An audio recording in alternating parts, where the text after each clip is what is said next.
ከሀገር ውስጥና ከባህር ማዶ የተዘጋጁ ዜናዎችን የምናዳምጥበት ሰዓት ላይ እንገኛለን። የተወደዳችሁ አድማጮቻችን፣ ኢትዮጵያ የአፍሪካ ህብረት ጉባኤ እንግዶቿን ልቧን ከፍታ እጆቿን ዘርግታ ትቀበላለች ሲሉ ጠቅላይ ሚኒስትር አብይ አህመድ አስታውቋል። በሰባተኛው ሀገር አቀፍ ምርጫ የተለያዩ የማህበረሰብ ክፍሎችን ተሳትፎ በማጎልበት ሰላማዊና ቅቡልነት ያለው ምርጫ እንዲከወን ሁሉም አካል ተገቢው ሚና እንዲወጣ ተጠይቋል። ከውጭ ደግሞ እንግዲህ የተለያዩ ዜናዎችን ይዘናል።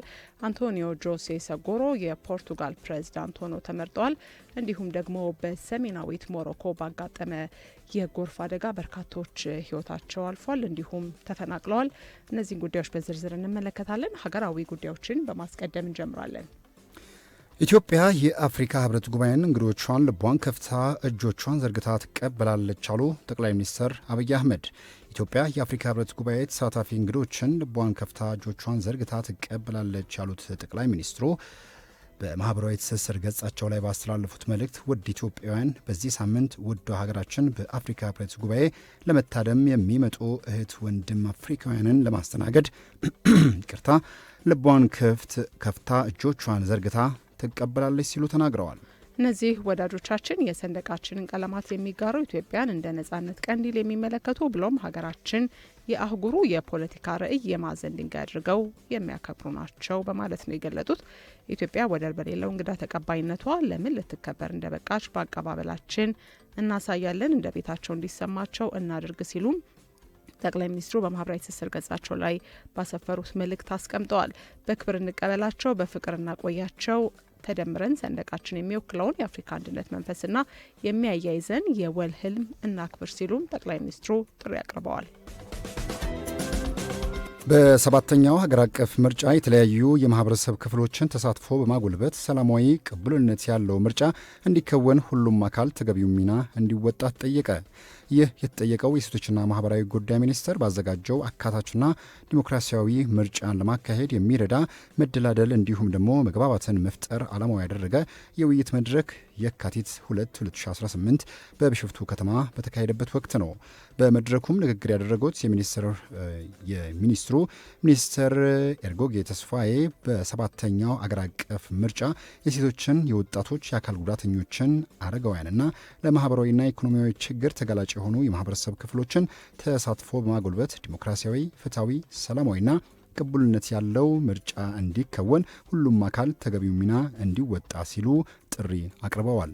በህገ መንግስቱ ሁሉም ዜጎች እኩል የመምረጥና የመመረጥ መብቶች እንዲኖራቸው መደንገጉን ያነሱት የሴቶችና ማህበራዊ ጉዳይ ሚኒስትሯ ዶክተር ኤርጎጌ ተስፋዬ በዚህ ረገድ ሴቶች፣ ወጣቶች፣ አካል ጉዳተኞች፣ አረጋውያንና ለማህበራዊ ችግሮች የተጋለጡ የማህበረሰብ ክፍሎች የሚያደርጉት የተቀናጀ ተሳትፎ ለዲሞክራሲ ስርዓት ግንባታ ወሳኝ መሰረት ነው ብለውታል።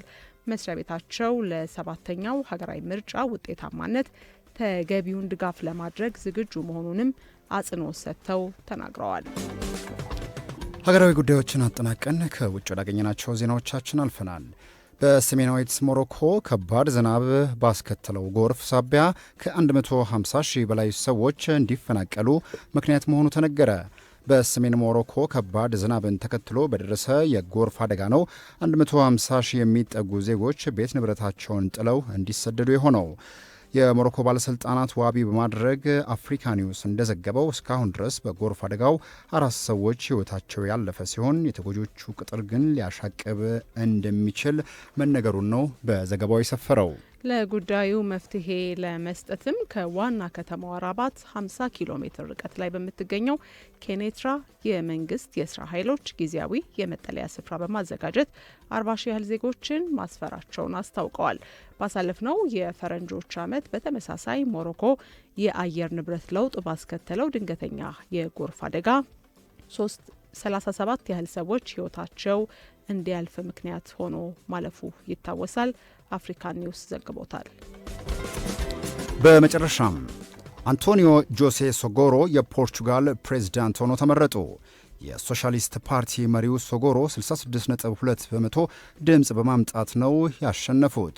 የቼጋ ፓርቲ ተወካይ አንድሬ ቬንቶራ 33.8 በመቶ ድምፅ ማግኘታቸውን የፖርቹጋል ምርጫ ኮሚሽን ማስታወቁን ነው ዘገባዎች የሚያስረዱት። ፕሬዚዳንት አንቶኒዮ ጆሴ ሰጉሮ ለሁለት የስልጣን ዘመን ፖርቱጋልን ያስተዳደሩትን ማርሴሎ ሮቤሎን በመተካት ነው የሀገሪቱ መሪ መሆን የቻሉት።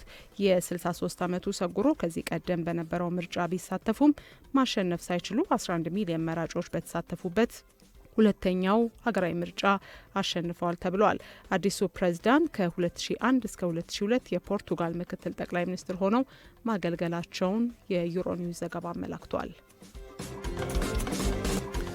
ዕለተ ማክሰኞ የተረታ ቁርስ ዝግጅታችንን በመከታተል ላይ ትገኛላችሁ። የሰዓት አጋሮች አሉን አብረውን እየሰሩ የሚገኙ በ8294 ፈጣን የትራንስፖርት አማራጭ በመስጠት የሚታወቀው ራይድ በእጅ ስልኮቻችሁ ላይ የራይድን አፕሊኬሽን በማውረድ ባላችሁበት ሆናችሁ ለምታደርጉት የዕለት ተዕለት እንቅስቃሴያችሁ አስተማማኝ የሆነ የትራንስፖርት አገልግሎትን በማቅረብ ይታወቃል።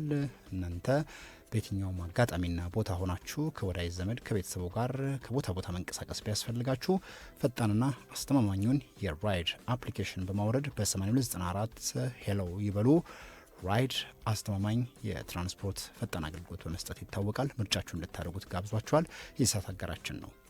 ሌላኛው የዚህ ሰዓት አጋራችን ማን እንደ እናት የሚለን እናት ባንክ ነው። ዘርፈ ብዙ የባንክ አገልግሎቶችን በመስጠት ታውቁታላችሁ። እናት ባንክን በተለይ ደግሞ እናት መላ የተሰኘውን አገልግሎት ይሰጣል። ትምህርት ቤቶች ያለምንም ችግር ከወላጆች ጋር የምትገናኙበት መፍትሄ ነው እናት መላ ዩኒካሽ ማለት ነው። በዚህ ተጠቅማችሁ ደግሞ ከልጆቻችሁ ጋር መጽሐፍት ግዢን፣ ሌሎች ጉዳዮችንም መከወን ይቻላል።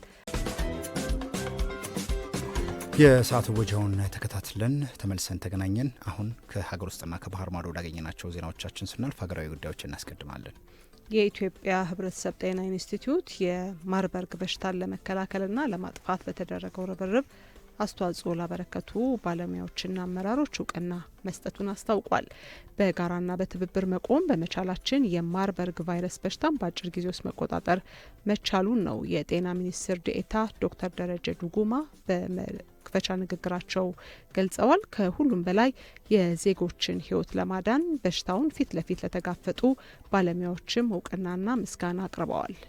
የድንገተኛ ህብረተሰብ ጤና አደጋዎችን በብቃት ለመከላከል የሚያስችል አቅም መገንባቱን የኢትዮጵያ ህብረተሰብ ጤና ኢንስቲትዩት ዋና ዳይሬክተር ዶክተር መሳይ ኃይሉ ገልጸው በሽታውን መቆጣጠር መቻሉ የቅኝት የመመርመርና የላቦራቶሪ አቅማችን መዳበሩን ማሳያ ነው ብለዋል። በመድረኩ ግንባር ቀደም በመሆን ላገለገሉ ባለሙያዎችና አመራሮች እውቅና የተሰጠ ሲሆን በተገኙ ተሞክሮዎችና የወደፊት አቅጣጫ ላይ ውይይትም ተደርጎበታል።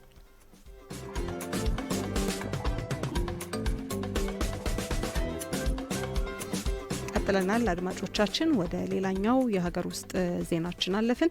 የነጻነትና እኩልነት ፓርቲ ነፓ በመጪው 7ኛው ጠቅላላ ምርጫ ለህዝብ ተወካዮችና ለክልል ምክር ቤቶች የሚወዳደሩ 1500 እጩዎችን ለማቅረብ እየተንቀሳቀስኩ ነው ብለዋል። የፓርቲው ሊቀመንበር ዶክተር አብዱልቃድር አደም እንደገለጹት ከሆነ ፓርቲያቸው በነጻነትና በእኩልነት የሚያምኑ ተወዳዳሪዎችን በማቅረብ የህዝቡን ድምጽ ለማግኘት ዝግጅቱን አጠናክሯል። ሊቀመንበሩ በዚሁ መግለጫቸው እንደተናገሩት በሀገሪቱ ሰላም ስለማስፈን አስፈላጊነት አጽንኦት ሰጥተውታል። ምርጫው ነጻ፣ ፍትሐዊና ተአማኒ እንዲሆን የሰላም ጉዳይ ወሳኝ መሆኑን የጠቀሱት ዶክተር አብዱልቃድር መንግስት ከተለያዩ የታጠቁ ኃይሎች ጋር የሚያደርገውን የድርድር ጥረት አጠናክሮ መቀጠል እንዳለበትም አሳስበዋል። ችግሮች ለዘለቄታው የሚፈቱት በጠመንጃ ሳይሆን በእውነተኛ ብሔራዊ ምክክር ነው ያሉት ሊቀመንበሩ ጦርነትና ግጭት የጥፋት እንጂ የልማት መንገድ ሊሆን እንደማይችልም አስገንዝበዋል። አክለውም ሁልጊዜ ስለ ጦርነት ማሰብ የለብንም፣ ሀገራችን ለሁላችንም ትበቃለች በማለት ፓርቲያቸው በውይይትና በንግግር የሚያምን አዲስ ትውልድ ለመፍጠርና ሀገሪቱን ከጦርነት አዙሪት ለማውጣት እየሰራ መሆኑንም ጨምረው ተናግረዋል። ቀደም ሲል ከሀገር ውስጥ የተዘጋጁ ዜናዎችን ነበር ያደመጥነው። ውድ አድማጮች፣ አሁን ደግሞ ከባህር ማዶ ወደ ተዘጋጁ ዜናዎች እናልፋለን። አፍሪካን እናገኛለን። 3.5 ሚሊዮን ሱዳናውያን ወደ ሀገራቸው ተመልሰዋል ሲል ዓለም አቀፉ የስደተኞች ተቋም አይኦኤም አስታውቋል።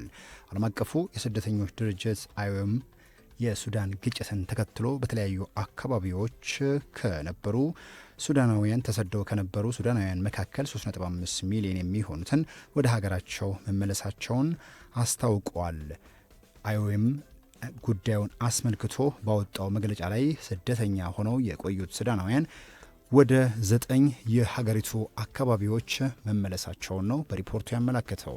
በሪፖርቱ መሰረትም የሀገር ውስጥ ተፈናቃዮች በሀገሪቱ ከሚገኙ አካባቢዎች ወደ ቀያቸው የተመለሱ ሲሆን እንዲሁም ደግሞ በሌሎች ሀገራት በስደት የቆዩ ዜጎችንም የመመለስ ሂደት እየተደረገ ስለመሆኑ አስፍሯል። ሱዳን ሆራይዞን የዘገባው ምንጭ ነው። በመጨረሻም በሊባኖስ በደረሰ የህንፃ መደርመስ ቢያንስ 15 ሰዎች ህይወታቸው አለፈ። እስካሁን ባለው የተጣራ መረጃ 8 ሰዎች ተጎድተው ወደ ሆስፒታል መወሰዳቸው ተገልጸዋል። ባለ6 ፎቅ የመኖሪያ አፓርታማ በድንገት መደርመሱ የከተማዋ ባለስልጣናት ነው ያስታወቁት። አደጋው የደረሰው በሰሜን የሀገሪቱ ሁለተኛ ትልቅ በሆነችው ከተማ ሲሆን ለህንፃው መደርመስ ዋነኛ ምክንያት ደግሞ የግንባታ ጥራቱ ደካማ መሆን ነው ሲል ቢቢሲ በዘገባው አስፍሯል። ሀገራዊና ዓለም አቀፋዊ አጫጭር ስፖርታዊ መረጃዎችን እናገራችሁ። በተለይ ከኢትዮጵያ ሊግ ጋር ተያይዞ የኢትዮጵያ ፕሪሚየር ሊግ በ16ኛ ሳምንት የሲቢ ጨዋታዎችን እየተደረጉ ይገኛል። እነዚህ ጨዋታዎች በተለይ ፉክክር የበዛበት ሆነው ታይተዋል። ትናንት በተደረጉ ጨዋታዎች በተለይ የሀዲያ ሆሳዕናና የፋሲል ከነማ የመሸናነፍ ውጤቶችን በተመለከተ ሁለቱም ቡድኖች ትልቅ ፉክክር አድርገዋል። ሆኖም ግን ፋሲል ከነማ 1-0 በሆነ ውጤት ማሸነፉም ይታወሳል። በአዲስ አበባ ስቴዲየም በተካሄደው በዚሁ ጨዋታ የሀዲያ ሆሳዕና የማሸነፊያ ግብን በሱራፌል ተመስገን ከረፍት መልስ በ60ኛው ደቂቃ ላይ ነው የተመዘገበችው። ያለፉትን 3 ጨዋታዎች ማሸነፍ ያልቻለው ሀዲያ ሆሳዕና በዚህ ጨዋታ ላይ የማሸነፍ ሰፊ ግምት ቢሰጠውም በነበረው የ90 ደቂቃ ቆይታቸው ማሸነፍ ሳይችል ቀርቷል። በተመሳሳይ ፋሲል ከነማ የሊጉ መሪ ለመሆን ደግሞ የሚያደርገው ከፍተኛ ትግል በቡድን አጋሮችና እንዲሁም ደግሞ በአሰልጣኙ ጠንካራ የማሸነፍ ተነሳሽነት ብዙ ጥረቶችን እያደረገ እንደሚገኝ እየወጡ ያሉ መረጃዎች ያሳያሉ። በ16ኛው ሳምንት የሲቢ የኢትዮጵያ ፕሪሚየር ሊግ ተከታታይ መርሃ ግብሮችም ላይ የፋሲል ከነማና ከሀዲያ ሆሳዕና ጨዋታዎች ጋር በተያያዘ እንግዲህ ሁለቱም ቡድኖች ለመሸናነፍ ብርቱ ጥረቶችን ማድረጋቸው ይታወቃል። እንግዲህ ሊጉ ተለዋዋጭ የሆነ በፊት ያልተጠበቁ ቡድኖች አሁን ላይ የመሪነት ስፍራው ጋር በተለይ እንደ አርሲ ነገሌ ያሉ ክለቦች ትልቅ ጠንካራ ተፎካካሪ በመሆን ብዙ ጥረቶችን እያደረጉና የማሸነፍ ተነሳሽነታቸው ከፍ እያለ ስለመምጣቱ እየተነገረ ይገኛል። ከሀገራዊ ጉዳዮች አልፈን ወደ ውጭ ከያዝናቸው አንዳንድ መረጃዎች እንለፍና በፈረንሳይ ሜቴዝ በተደረገው የቤት ውስጥ ውድድር ኢትዮጵያን አትሌቶች እንደዚሁ ስለማሸነፋቸው ተነግረዋል። በፈረንሳይ ሜቴዝ በተከናወነው የሴቶች 3000 ሜትር የቤት ውስጥ ውድድር ነው ኢትዮጵያውያን አትሌቶች ድል እንደቀናቸው የተነገረው። በዓለም አትሌቲክስ የብር ሜዳሊያ በተሰጠው የቤት ውስጥ ውድድር ኢትዮጵያውያን አትሌቶች ከ1 እስከ 3 ተከታትሎ በመግባት ነው ድሉን የተጎናጸፉት። በዚህም አትሌት ብርቱካን ሞላ በ8 ደቂቃ 40 ሰከንድ 49 ማይክሮ ሰከንድ በመግባት ነው ውድድሩን ያሸነፈችው። አትሌት ሽቱ ጎሜ ደግሞ በ8 ደቂቃ 41 ሰከንድ 18 ማይክሮ ሰከንድ ሁለተኛ ስትሆን በ8 ደቂቃ 41 ሰከንድ 75 ማይክሮ ሰከንድ ሶስተኛ ደረጃ በመያዝ ደግሞ ያጠናቀቀችው አትሌት በዚሁ ውጤት ላይ ሶስቱም አትሌቶች ለኢትዮጵያ የተሻለውን ውጤት አስመዝግበዋል። ትናንት በተካሄደው በዚሁ የውድድር የተሳተፈችው ሌላኛው አትሌት ቤተልሔም ኡሉና 6ኛ ደረጃ ይዛ ማጠናቀቋ የተሻለ ውጤት ስለማስመዝገባቸው ነው እየተነገረ የሚገኘው። በዛሬ የሚደረጉ የእንግሊዝ ፕሪሚየር ሊግ ተጠባቂ ጨዋታዎች አሉ። ወደ ዓለም አቀፍ ጉዳዮቻችን ስንቀጥል ቶተንሃም ሆትስፐር በሜዳው ኒውካስልን 4:30 ይገጥማል። ኤቨርተን እንዲሁ በርንማውዝ ጋር የሚያደርገውን ጨዋታ ኤቨርተን በርንማውዝን በሜዳው ነው የሚገጥመው። ሌላው ከመሪነት ወይም ደግሞ ከ1 እስከ 5 ባለው ትልቅ ፉክክር ውስጥ የሚገኘው ቼልሲ በሊጉ ወጣ ገባ ቢታይበትም በጠንካራ ተፎካካሪነቱ አሁንም ከ1 እስከ 5 ካለው ደረጃ ላለመውረድ ትልቅ ትንቅንቅ ውስጥ የሚያደርገው በሜዳው ሊድስ ዩናይትድን 4 ሰዓት ከ30 ይገጥማል። ዌስትሃም ከማንቸስተር ዩናይትድ ጋር 5 ሰዓት ከሩብ የሚያደርገው ጨዋታ በእጅጉ የሚጠበቅ ነው። በካሪክ የሚመራው የማንቸስተር ዩናይትድ ተደጋጋሚ ወይም ደግሞ ተከታታይ 4 ጨዋታዎችን ከአሞሪም በኋላ ማሸነፋቸው በቀያይ ሰይጣኖቹ በኩል ትልቅ ተነሳሽነትና ምናልባትም የዋንጫው ከፍተኛ ተፎካካሪ በመሆን ከ1 እስከ 4 ማጠናቀቁ ለቻምፒዮንስ ሺፕም የሚመረጥና በማንቸስተር ዩናይትድ ከነበረው የዘንድሮ የውጤት ቀውስ የተላቀቀበት ለደጋፊዎችም ሆነ ለክለቡ ማናጀሮች ትልቅ ውጤት ተደርጎ ተመዝግበዋል። ይህም ከዌስትሃም ጋር የሚያደርገው ዌስትሃም በሜዳው ነው ማንቸስተር ዩናይትድን የሚገጥመው። ስለዚህ ወደ ለንደን ተጫዋቾቹ ገብተዋል። የዚህ ውጤት በእጅጉ ይጠበቃል። በቻምፒዮንሺፕ ሌላው ጨዋታ ኦክስፎርድ ዩናይትድ ከኖርዊች 4 ሰዓት ከ45 የሚያደርጉት ጨዋታ እጅግ የሚጠበቅ ነው። ሌስተር ሲቲ ከሳውዛምፕተን ደግሞ በተመሳሳይ 4 ከ45 በሌስተር ሲቲና በሳውዛምፕተን በኩል የሚደረገው ጨዋታ ተጠባቂ ነው። በርሚንግሃም ሲቲ ዌስትሃም ብሮምዊች አልቢዮን ጋር 5 ሰዓት ላይ የሚደረግ ጨዋታ ተጠባቂ ነው። እንግዲህ በተመቻቹ ሰዓት ጨዋታዎችን እንድትከታተሉ ጋብዘናችኋል። በተለይ በእንግሊዝ ፕሪሚየር ሊግ እጅግ ተጠባቂ ከሆኑት ጨዋታዎች መካከል ዌስትሃም ከማንቸስተር ዩናይትድ የሚያደርጉት ጨዋታ ተጠባቂ ሆኖ ቀጥሏል። እናንተም እንድትከታተሉት ጋብዘናችኋል። ትርታ 97.6 ኤፍኤም ላይ ነው የምትገኙት። አብራችሁ እንድትቆዩ ጋበዝናችሁ። ከልቦ የቀረበውን ትርታ 97.6 ኤፍኤም ነው እያደመጣችሁ ያላችሁት። የተወደዳችሁ አድማጮቻችን ማለዳ 12 ሰዓት ከ30 ላይ የጀመረው የዕለተ ማክሰኞ የካቲት 3 ቀን 2018 የትርታ ቁርስ መሰናዷችን አሁንም መደመጡን ቀጥሏል። ከተለያዩ አካባቢዎች እየደወላችሁ አስተያየት ጥቆማ እየሰጣችሁ ነው። እጅግ አርገን እናመሰግናችኋለን። የዘወትር አድማጮቻችን ደውለውልን መልእክቶች ልከውልናል። እጅግ አርገን ነው የምናመሰግነው። ሰለሞን ከ22 እያደመጥኳችሁ ነው ማለዳ ጀምሮ እስከ ፕሮግራማችሁ ፍጻሜ አብሬ ነኝ ብሎናል። እጅግ አርገን አመሰገንን። አለም ከሾላ የዘወትር አድማጫችን ነች። እሷም እንዲሁ በተመሳሳይ እያደመጠችን መሆኗን መልእክቷን ልካንላለች። ቤቲ ከገርጂ እያደመጥኳችሁ ነው በሚል ጥቆማም ሰጥታናለች። በዜና እንግዲህ የሚመለከታቸው አካላት ምላሽ እንዲሰጡበት እናደርጋለን። ዋሲሁን ካስኮ አካባቢ የደወለልን ሌላኛው አድማጫችን ነው።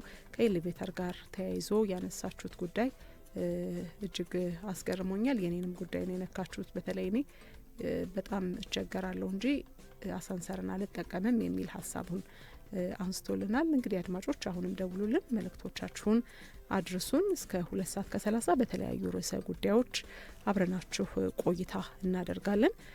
ቀጣዩ እንግዲህ የምንመለከተው ዓለም እንዴት ሰነበተች የሚለውን አለፍ አለፍ እያለን የተለያዩ የዜና አውታሮችን እያየን ነበረ። ዋና ዋና ተብለው የተዘገቡ ርዕሰ ጉዳዮች ምን ምን ናቸው የሚሉትን እናያለን። ከዚሁ ከቅርብ ስንጀምር እንግዲህ ጎረቤት ኬንያን እናገኛለን። 3.3 ሚሊዮን ኬንያውያን የረሃብ አደጋ ተደግኖባቸዋል ይላል የኬንያው ሲቲዝን የዘገባው ዘገባ ነው። እንግዲህ በዚህ ዘገባ መሰረት ሌሎች በተለይ ኬንያውያን በዚህ ሰዓት የተለያዩ አካባቢዎች ላይ የረሃብ አደጋ እንደተደገነባቸውና ለዚህም ደግሞ 3.3 ሚሊዮን ያህሉ ከባድ አደጋ ይጠበቃቸዋል ሲል በዝርዝር ዘገባውን አሳይቷል ማለት ነው። ከዛም ባለፈ ኬንያውያን እንግዲህ ለዲሞክራሲ ስርዓት በመታገል ይታወቃሉ አይደለ? በአፍሪካም የነበረውን በተለይ የጄንዚ ንቅናቄ በማስጀመር ኬንያውያን የራሳቸው አስተዋጽኦ እንደነበራቸው ይታወቃል። ይሄ አዲሱ ትውልድ የሚያደርገው ንቅናቄ ለምርጫም ለብዙ ነገር ቅርብ ናቸው፣ ንቁ ተሳትፎ በዲሞክራሲ የሚያደርጉ ናቸው።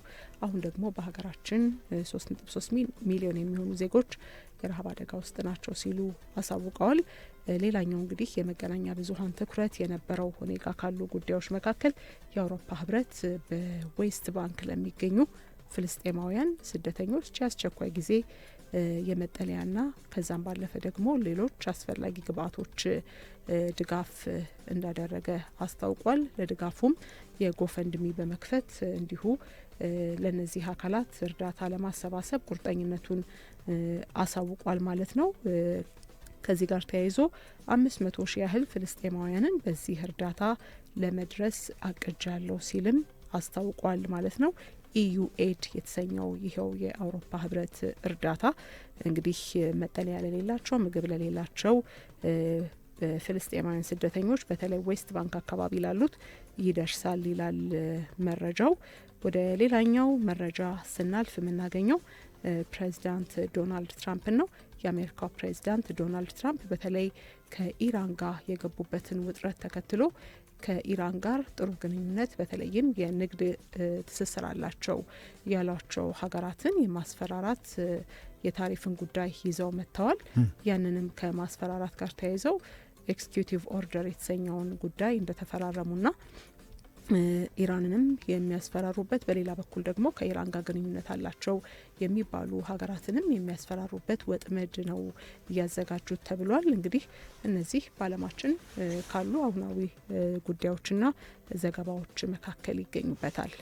አዎ ከዚህ ጋር ተያይዞ በተለይ የመካከለኛው ምስራቅ ትልቅ ውጥረት የሆነው የኢራኑ እስላማዊ መሪ አያቶላ አሊ ሀሚኒ ጠቅላይ መሪ እንደተናገሩት ከሆነ ማንም ሀገር ፍላጎት ቢኖረውም ባይኖረውም ወደዚህ መካከለኛው ምስራቅ ጦርነት ውስጥ ተገዶ የሚገባበት ሁኔታ ነው የሚፈጠረው። በተለይ በኦማን መስካት በተደረገው ውይይት በተወካዮቻቸው በኩል ኢራንና አሜሪካ በጉዳዮቻቸው ላይ መምከራቸው ይታወሳል።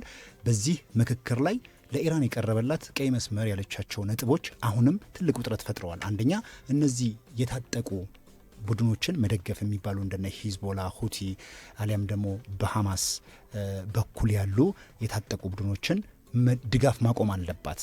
የባላስቲክ ሚሳይል ሙከራዎቿንም ማቆም አለባት። ግንባታ ማቆም አለባት።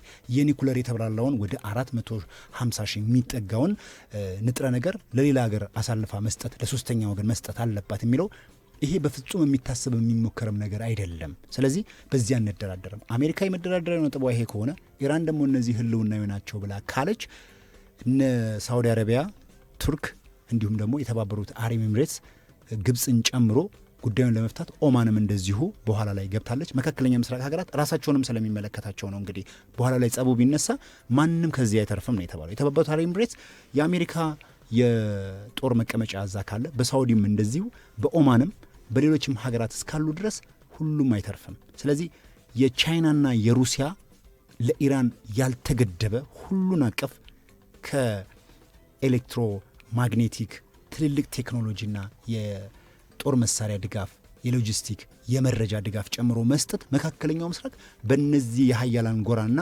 በአሜሪካንና እስራኤል ግፊት ጦርነቱ የሚጀመር ከሆነ ማን ከዚህ ምን ሊያተርፍ ይችላል የሚለው ጉዳይ ስታዩ በግልጽም ኢራን እነዛን ነጥቦች የምትተው ካልሆነች ወይም ማስተካከያ ማታረግ ከሆነ አሜሪካንም እነዚህ ነጥቦች ካልተሻሻሉልኝ መርከቦችንና ጦሬን አላነሳም ካለች ዓለም የት ልትሄድ ነው የሚለው ጉዳይ እንደዚሁ አነጋጋሪ ሆነዋል። ሌላው የምታስታውሽ ከሆነ ምናልባት እዚህ ላይ የወጡ አዳዲስ ጉዳዮችም እንዳሉ አይቻለሁ። ሌላው ሁለተኛ ደግሞ ትልቅ መነጋገሪያ ነጥብ የነበረው ምንድን ነው? በፒስ ቦርድ ትራምፕ ያቀረቡት ሀሳብ ላይ እስከ $1 ቢሊዮን ሀገራት በርካታ ሀገራቶች ተሳትፎ ያደረጉበትን ሐማስ ትጥቁን ፈቶ በመካከለኛው ምስራቅ ደግሞ ሌላ ሰላም እንዲሰፍን በተለይ የመጨረሻውን እስራኤል እፈልገዋለሁ ያለችውን አስክሬን ካገኘች በኋላ የራፋም ድንበር ተከፍቷል አይደለ? ከሱ ጋር ተያይዞ ለጥቂት ሰዎች ማለት ነው ጥቂት እንቅስቃሴዎችና አስቸኳይ እንቅስቃሴ እንዲደረግ ነው የራፋ ድንበር የተከፈተው። ከዚህ ጋር ተያይዞ ሐማስ ግን እያለ ያለው የፍልስጤማውያን ነጻነትና ወይም ደግሞ በፍልስጤም በኩል ያለውን የሉዓላዊነት መንግስት ምስረታ እስካልመጣ ድረስ ትጥቅ ለመፍታት አልፈልግም ሲል የሐማስ በጽህፈት ቤቱ በኩል እንደዚሁ በመሪው በኩል መግለጹ እነዚህ ትኩስና የዓለም አነጋጋሪ መረጃዎች ናቸው። እውነት ነው። እንግዲህ ቀደም ሲል ዋና ዋና ጉዳዮች ምንድናቸው የሚለውን ለአድማጮች አደረስን። የተወዳችሁ አድማጮቻችን ስታደምጡን ስለነበረ መልእክቶች፣ ጥቆማዎች፣ አስተያየቶች ስትልኩልን አብራችሁን ስለቆያችሁ ምስጋናችን የላቀ ነው። የዕለተ ማክሰኞ የካቲት 3 2018 ተረታ ቁርስ ያደመጣችሁትን ይመስል ነበር። ራህማ መሐመድና አህመዲን ሸረፋ አብረናችሁ ቆየን። ቴክኒኩን በጥራት በመቆጣጠር ደግሞ ቴክኒሻናችን ኢዩኤል አሰፋ አብሮን ነበር። ከሙዚቃ ግብዣዎቹም ጋር እንዲሁ አብሮን ነበር ኢዩኤል አሰፋ። እጅግ አድርገን እናመሰግናለን። የተሰሩ ስራዎች ጆሮ ገብ እንዲሆኑ እንደወትሮ ሁሉ የፕሮዳክሽን ባለሙያ ብርክቲ ገብሩ ተጠባባቸዋለች። ከመላው የስቱዲዮ ባልደረቦቻችን ጋር በጋራ በመሆን እኛ ከወዲሁ ተሰናበትን። ቀሪ ትርታ መሰናዶች መደመጣቸውን ይቀጥላሉ። ሰናይ ቀን።